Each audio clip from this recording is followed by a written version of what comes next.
The longest-running research project tracking Cuban Americans' attitudes towards politics and social issues has been published.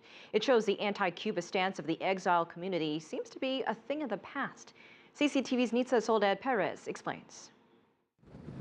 More than half of Cuban Americans in Miami support the end of the U.S. embargo to Cuba, according to a poll by Florida International University. But it has become a tradition. Since 1991, when FIU first began polling Cubans, figures show a steady decline of 39 percentage points of support of this U.S. policy. Francisco Hernandez has been in Miami for over 30 years, and he's part of this new trend. I would like to see all this embargo mess come to an end, because the ones who are suffering are us.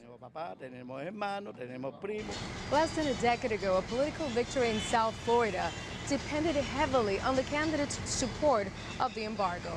But now, this poll confirms that newer Cuban arrivals and second-generation Cuban Americans are ready for change. 68% of Cubans interviewed also approve an opening of diplomatic relations with Cuba. 84%. The poll of 1,000 Cuban American residents of the city of Miami comes as Cuban American business leaders and academics are putting pressure to get the U.S. government to ease trade restrictions with Cuba.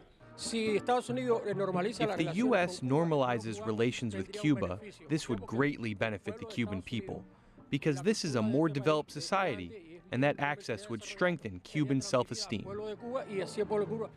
In addition, on her recent book tour, former U.S. Secretary of State Hillary Clinton said that she was also against the embargo.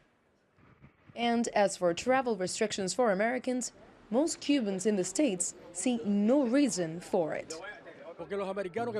What do Americans have to do with that political problem? I believe that Americans should be able to travel to Cuba anytime they want. Times change and attitudes as well. Cuban Americans now are ready to embrace other political alternatives, such as diplomacy and trade, while helping those that are still back home. Nitza, Soledad, Perez, CCTV, Miami.